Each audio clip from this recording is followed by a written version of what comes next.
We want to keep it sexy. We want to keep it exciting. Please give a big round of applause and welcome to the stage to Coyote Finale.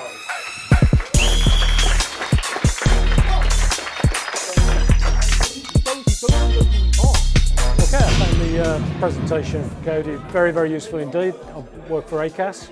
We spend a lot of our time going out to talk to all sorts of different audiences, and I took away 5 or 6 really good learning points there about different ways of presenting, the way to control slides, to make sure your slides don't work against you, to use the clicker, and basically to change your voice and not to sound terribly boring.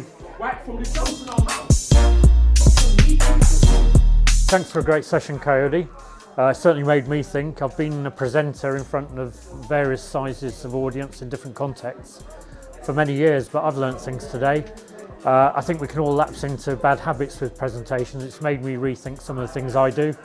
I also thought about colleagues who I know who are very good presenters, and actually they do the things that you were saying today. There's one person in the audience, I won't name them so I don't want to embarrass them, but they do all the things you were saying.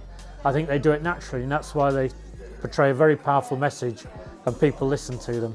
So great content, good learning points, and thank you very much.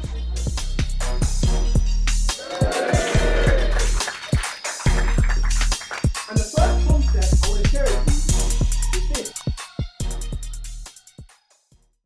1, 2, 3. 8, 9,